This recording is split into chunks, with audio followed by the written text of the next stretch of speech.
This is WENY News. Thanks for clicking on the webcast. I'm Joe Malillo. Here's the latest from WENY News and the Star-Gazette. Well, here in the Southern Tier area, Assemblymen got an earful from parents, teachers, and students fed up with the Common Core standards.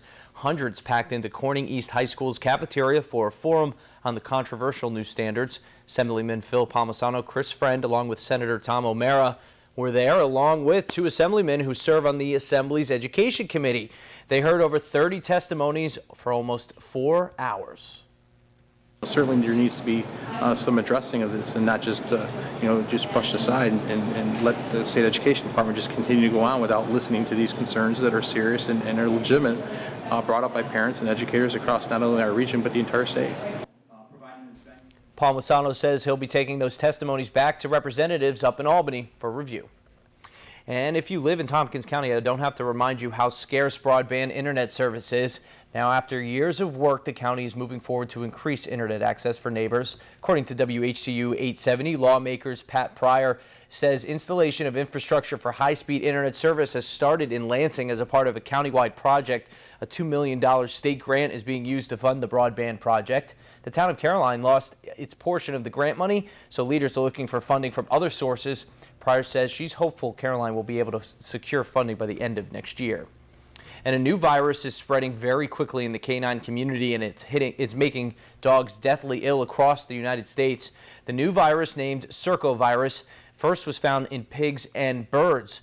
Dogs around the country are falling ill to this potentially deadly disease.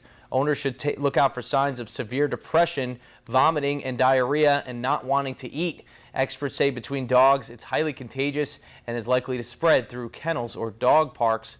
Vets say it can be treated if you get your pet to the vet right away. All right, now here's meteorologist John Hinkey with today's forecast. John. Yeah, and we're talking snow that's heading our way for tonight, so that's what your weather headlines are all about. A little bit of a spotty light mix out there for our morning hours, but it's this evening that I'm most concerned with to start seeing some of that heavier snowfall coming through. It's going to start just after the evening drive at around 6 o'clock or so, becoming heavy at times for tonight, and the storm winds down as snow showers very early on your Saturday morning. Winter weather advisories up now for the entire viewing area from right now as you're watching this on the web until very early on your Saturday. And we've kind of broken down the timing here using our future track system.